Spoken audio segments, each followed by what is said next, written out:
बिस्मिल्लाहिर्रहमानिर्रहीम। Supreme court में 4 ad hoc जज साहिबान को तैनात करने के लिए एक समरी जो थी वो तैयार की गई है चीफ़ जस्टिस पाकिस्तान की जानिब से।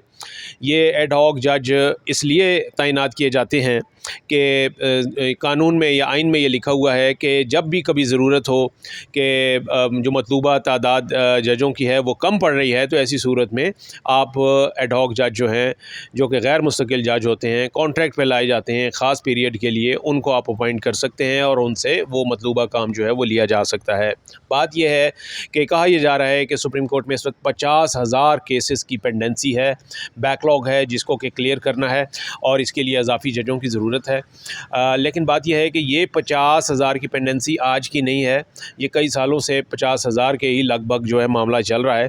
तो आज चीफ़ जस्टिस साहब जो हैं वो इसके लिए इनिशिएटिव ले रहे हैं, जबकि उन्हें आए हुए भी कई माह हो चुके हैं और अब तो उनकी रिटायरमेंट करीब है, उनका तो काउंटडाउन जो है वो रिटायरमेंट के लिए शुरू हो चुका है। तो ये इस मौके पे क्यों लाए जा रहे हैं और इसको जो है इसकी मुखालफत क्यों की जाती है, यानी एड हॉक जज को तैनात करने के लिए इसकी किस बुनियाद पर मुखालफत की जाती है, उसके ऊपर बात करेंगे। अदील, पहला सवाल यही है कि अब क्यों ये तैनाती जो है अमल में लाई जा रही है? बैकलॉग तो बहुत अरसे से है। सर देखें, इसकी एक तो बुनियादी वजह आप खुद समझते हैं एज कोर्ट रिपोर्टर के सुप्रीम कोर्ट में एड हॉक जजेस की अपॉइंटमेंट एक ही सूरत में हो सकती है जब 17 जजेस की तादाद मुकम्मल हो, और वो तादाद अभी रिसेंटली मुकम्मल हुई है कुछ हफ्तों कबल, बल्कि 2 हफ्ते कबल। ठीक है। और वो जैसे ही तादाद पूरी हुई, क्योंकि ये बात आज अचानक से नहीं पॉप अप हुई, अब बहुत से लोग इसको जोड़ रहे हैं मखसूस नशिस्तों के केस के साथ, हो सकता है इसका ताल्लुक उसके साथ हो। मैं उसको डिनाई नहीं कर रहा, मगर ये जो प्रपोजिशन थी ये सर एक तवील अरसा से ज़ेर बहस थी, मौजूए बहस भी थी। जैसे सरदार तारिक मसूद साहब का नाम हम भी कई दफ़ा ले चुके हैं कि हो सकता है उन्हें एड हॉक जज के तौर पर ले आया जाए दोबारा, और इसी तरह 2 जजेस के ऊपर हमें इतलात थी कि गौर किया जा रहा है, उनको एड हॉक जज के तौर पर लाना है। और ये मखसूस नशिस्तों का केस सुप्रीम कोर्ट में आने से पहले से ये चीज़ें अंडर डेलिब्रेशन थी। तो मुझे ये लगा, मैंने पहले दिन भी ये बात की, क्योंकि मुझे लगता है ये प्रोफेशनल डिसऑनेस्टी होगी कि मैं पूरी बात ना बताऊं, क्योंकि बहुत से लोग फिर उसको जोड़ते हैं कि शायद आप काजी साहब की गुड बुक्स में आने की कोशिश करते हैं, लेकिन ये हकीकत थी। अब जो टाइमिंग है, इस टाइमिंग के ऊपर मैं सवाल उठा रहा हूँ। बहुत से लोग ये सवाल कर रहे हैं कि आज अब ही क्यों, जो मखसूस नशिस्तों का फैसला आया उसके बाद ही क्यों 4 नाम प्रपोज़ किए हैं चीफ जस्टिस ने जुडिशल कमीशन को। और अब देखें आप, उन 4 में से दो ने तो रिक्यूज़ भी कर लिया, रिफ्यूज़ कर दिया कि वो नहीं आ सकते। तो ये देखना ये होगा कि क्यों कर इतनी जल्दी थी कि उनसे पूछे बगैर, उनको एतमाद में लिए बगैर उनके नाम तजवीज़ कर दिए गए। अमूमन तो ऐसा नहीं होता। अगर आपने रिटायर्ड जज को एड हॉक जज के तौर पर लाना है और आपके उनके साथ ताल्लुकात भी अच्छे रहे होते हैं, तो आप उनके साथ बातचीत करते हैं, उनसे पहले उनकी रजामंदी पूछते हैं, उसके बाद इस पूरी एक्सरसाइज को अमल में लेकर आते हैं। किसी को अपॉइंट करना है, आप उससे पहले पूछेंगे कि भाई आप राज़ी हैं तो मैं आपकी समरी तैयार करूँ। बिल्कुल ऐसे ही है। तो यहाँ पर ये बात एक तो नज़र आ रहा है कि जल्दी में इस वजह से भी ये हुआ है, मखसूस नशिस्तों का जो फैसला है उसके साथ जोड़ा जा रहा है। और फिर अब आपको मालूम है सुप्रीम कोर्ट के ऊपर अब तमाम तर नज़रें हैं। जो इस वक्त मुल्क के मौजूदा हालात हैं उनमें ये जो 4 अपॉइंटमेंट्स है, 4 में से अब 2 होंगी। जो 2 अपॉइंटमेंट्स हैं ये बड़ा अहम किरदार अदा कर सकती हैं, क्योंकि हम तो ये कह रहे हैं, ये सवाल भी उठा रहे हैं कि ऐसा नहीं होना चाहिए कि ये जजेस साहिबान जो अहम नौइयत के सियासी या आइनी तशरीह के मामलात हैं, मुकदमात हैं, उनको ना सुने और सिर्फ फौजदारी या सिविल अपीलें जो इस वक्त ज़ेर इल्तवा हैं उन पर ही इनको फोकस होना चाहिए। ऐसी कोई कदगन भी नहीं है। बिल्कुल आइन में ऐसी कोई कदगन नहीं है। अगर ये वो ख़ुद चाहें इखलाकी तौर पर, तो वो कह सकते हैं कि भाई हमें जिस मकसद के लिए आप लाए हैं हम वो काम करेंगे। और ऐसा उनको, अगर ये मेरा ख्याल है अदील कि ये चीफ जस्टिस के ऊपर होता है, वो समझते हैं कि कौन सा केस उसको देना है एक एड हॉक जज को, और क्यों नहीं, क्योंकि ऊपर भी नहीं है, अब तो 3 रुकनी कमेटी है। सही, लेकिन आई डोंट नो कि ये वाला मैंडेट जो है वो 3 रुकनी कमेटी के पास होगा या नहीं। बेंच की तशरीह की मैं बात कर रहा हूँ, जहाँ पे आइनी तशरीह के अहम नौइयत के जो मुकदमात हैं वो 3 रुकनी कमेटी। अदरवाइज जो बेंचेस की तश्कील है वो आपकी बात दुरुस्त है, चीफ जस्टिस का ही इख्तियार है। और ये जो सिविल और फौजदारी की अपीलें आपको मालूम है ये मामूल के मामलात होते हैं। और देखने की बात यह, बहुत से लोग ये भी कह रहे हैं कि इन जजेस साहिबान को अब हाल ही में जस्टिस रिटायर्ड सरदार तारिक मसूद साहब तो सीनियर प्यूनी जज और एक्टिंग चीफ जस्टिस रह चुके हुए हैं, और वो जब आएंगे तो वो सबसे आखिरी नशिस्त पर बैठेंगे। जो उनके बाद आने वाले जजेस साहिबान हैं जूनियर, उनसे सीनियर होंगे।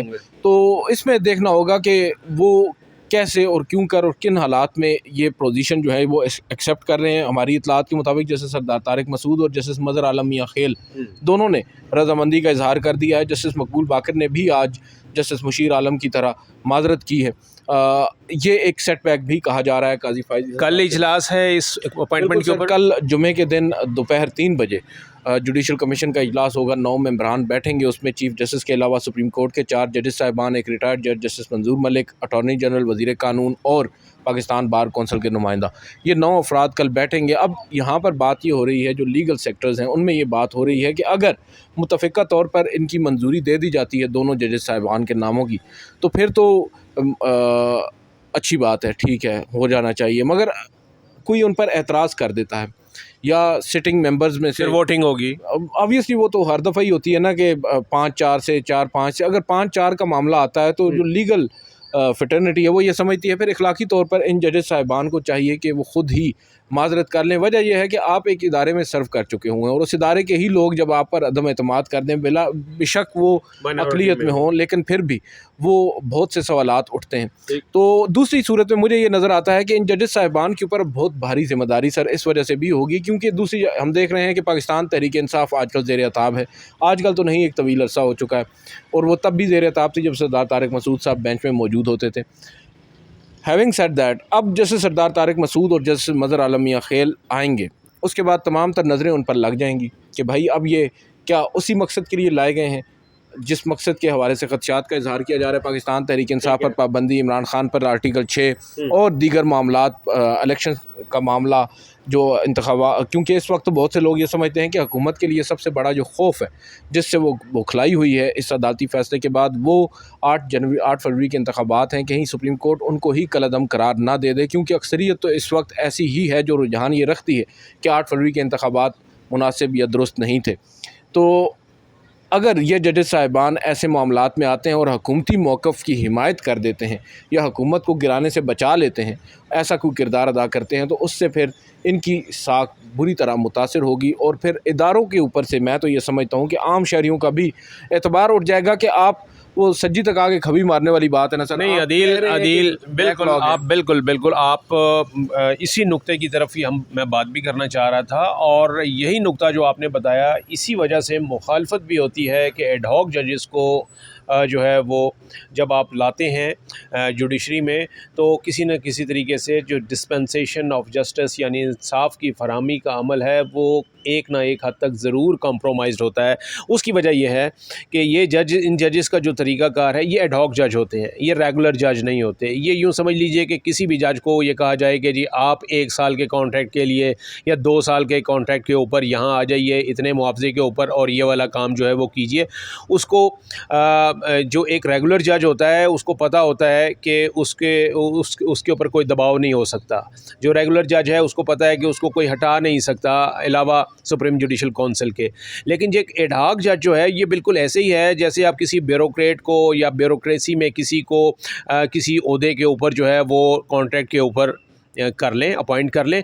और ज़ाहिर है कि जब आप किसी को वो हुकूमत जो है या इवन अदलिया जुडिशल कमीशन के ज़रिए और पार्लिमानी कमेटी किसी को कर रही है, तो फिर ऐसी सूरत में वो चूँकि वो कंप्रोमाइज़्ड हो सकते हैं इसलिए कि उनका कोई ऐसा स्टेक नहीं होता। अदील ने कहा कि जी उनके ऊपर बहुत बड़ी ज़िम्मेदारी आयद होती है। मैं ये समझता हूँ कि उनके ऊपर कोई ज़िम्मेदारी आयद नहीं होती क्योंकि उनका ऐसा स्टेक कोई नहीं होता। वो रिटायर्ड हो चुके होते हैं, वो उनको अपनी पेंशन ले रहे होते हैं। ये एक अज़ाफ़ी काम है जो उनको अच्छे खासे मुशायरे के ऊपर उन्हें कहा जाता है कि जी आप आ जाएं और ये वाला काम जो है वो 1 साल के लिए कर लें। तो ये इंसाफ की फराहमी का 3 साल की अपॉइंटमेंट, ये इंसाफ की फराहमी का जो अमल है, देखिए ये ऐसा काम है, ये इतना सेंसिटिव काम है कि इसको आप ठेके पे नहीं करवा सकते। किसी को ला के किसी को, ये बिल्कुल ऐसी है, अगरचे ये आइनी है, आइन में ये प्रोविजन मौजूद है, लेकिन ये माजी में आसमा जहांगीर ने इसकी बहुत सख्त मुखालफत की थी। एक पिटीशन किसी केस में वो सुप्रीम कोर्ट लेकर आई थी और ये इनकी जो तैनातियाँ थी एड हॉक जजेस की, ये चैलेंज की थी और इसी एक नुक्ते पे की थी कि ये वाला जो डिस्पेंसेशन ऑफ जस्टिस वाला काम है ये किसी को ठेके पे नहीं दिया जा सकता कि जी आप आ जाएँ 3 साल के लिए और ये वाला काम हमारे साथ मिल के कर लें। ये काम सिर्फ रेगुलर जजेस का है। Adeel, is it so? मतलब कि यही वजह है? सर बिल्कुल आपकी बात काफ़ी हद तक दुरुस्त है, मगर इसमें एक चीज़ सर ये भी देखनी, हम उसको डिनाई नहीं कर सकते, वो फैक्ट है। अभी रिसेंटली मैं और आप एक स्टोरी पर काम भी कर रहे थे। 45 केसेस एक दिन में समात के लिए मुकर्रर होते हैं जस्टिस जमाल के बेंच में। उन 45 की मैं जब फ़ाइल निकलवाता हूँ तो मालूम ये होता है कि 10 जो हैं वो ऑलरेडी दुनिया से रुखसत हो चुके हैं, अभी उनकी जो अपील है वो डिसाइड नहीं होती। 35 ऐसे हैं जो ऑलरेडी अपनी सज़ाएँ पूरी करके रिहा हो चुके हैं, मगर उनकी सुप्रीम कोर्ट में अपीलें समात के लिए मुकर्रर तक नहीं होती। इंसाफ मिलना तो बहुत दूर की बात है। तो ये जो क्रिमिनल साइड का बैकलॉग है, बिल्कुल है, ये बड़ा ज़रूरी है। इसको आप कह सकते हैं कि नज़रअंदाज नहीं कर सकते। तो मैं पहले दिन से ये बात कर रहा हूँ कि क्योंकि मेरे पास ये इन्फॉर्मेशन थी, उस बेस के ऊपर मैं ये समझता हूँ और मुझे एक रे ऑफ होप नज़र आई कि हो सकता है उन बेचारे लोगों का जिनका कोई सुनवाई नहीं होती, जो बड़े बड़े वकील नहीं कर सकते, जो अर्ली हियरिंग की दरख्वास्तें दायर नहीं कर सकते, उनकी शायद सुनवाई हो जाए इन एडहॉक जजेस की आने से। मगर साथ साथ मैं ये भी कहता हूँ कि जिस मकसद के लिए इन जजेस साहिबान को लाया गया है, अगर वही मकसद उनसे हासिल भी किया जाए तो ये मुनासिब होगा। अदरवाइज़ फिर अदलिया के ऊपर से, मैं तो पहले दिन से ये बात कह रहा हूँ कि आम शहरियों का एतबार जो है वही उठ जाएगा जब आप अदलिया ही ख़ुद अपने कुछ मकासद के लिए अपेरेंटली इस्तेमाल कर रहे हैं जजेस की अपॉइंटमेंट के एक हसास मामले को भी। फिर इसके बाद क्या रह जाता है? जुडिशल पॉलिटिक्स इस वक्त उरूज पर है और हम देख रहे हैं काजी फायज़ ईसा साहब के ऊपर बहुत सी तनकीद हो रही है। मैं फिर भी उनको रूम दूंगा, गो के नज़र नहीं आता, लेकिन फिर भी हम तो यही कहेंगे कि अभी अज्यूम नहीं करना चाहिए, एक दफ़ा उनको कर लेने दें। अगर कुछ ऐसा होता है तो फिर हम बात भी कर सकते हैं। अभी मैं समझता हूँ बात करना थोड़ी सी जल्दी होगी अभी। लेकिन एक पहलू ज़रूर है जो कि एक और कंट्रोवर्सी की तरफ इशारा करता है कि ये जज साहिबान बेशक ये रेगुलर हायरार्की में शामिल नहीं होते, ये उस तरीके से जो सुप्रीम जुडिशल काउंसिल वाला भी जो मामला है उसमें भी उस हद तक जो है वो उनके ऊपर इतना इतलाक़ नहीं होता, लेकिन ये डिस्पेंसेशन ऑफ जस्टिस के अमल में बेंच का हिस्सा होंगे। अगरचे ये जूनियर मोस्ट होंगे उस बेंच में, लेकिन जिस बेंच में भी होंगे वहाँ पर इनकी राय जो है वो उतनी ही मुकद्दम होगी, इक्वल होगी। यानी इनका एक वोट है तो रेगुलर जज का भी एक ही वोट है, चीफ जस्टिस का भी एक ही वोट है। तो अगर 2 या 4 जज एडहॉक जज साहिबान जो हैं वो चीफ जस्टिस अपनी मर्ज़ी के लेकर आते हैं, तो ऐसी सूरत में ये मिसाल दी जा सकती है जैसे मखसूस नशिस्तों वाला केस है। अगरचे अदील ने कहा कि जी इसका उससे ताल्लुक़ उस तरह से बनता नहीं है, लेकिन यहाँ पर ये ताल्लुक़ बन जाता है कि कल को इसी नौइयत के जब दूसरे केसेस आएंगे और वहाँ पर एडहॉक जजेस बैठेंगे तो यही कहा जाएगा कि चूँकि चीफ जस्टिस साहब इन जजेस को लेकर आए हैं तो इसलिए इनकी राय वही होगी जो कि चीफ जस्टिस से होगी, वो उनसे इख्तलाफ नहीं कर पाएंगे। तो ये एक ऐसा नुक्ता है जो कि जिसमें ये बात मैं कह रहा हूँ कि हमारा जो डिस्पेंसेशन ऑफ जस्टिस का अमल है, इंसाफ की फराहमी का अमल है, वो एडहॉक जजेस की वजह से एक हद तक ज़रूर कंप्रोमाइज़्ड होता है। Thank you.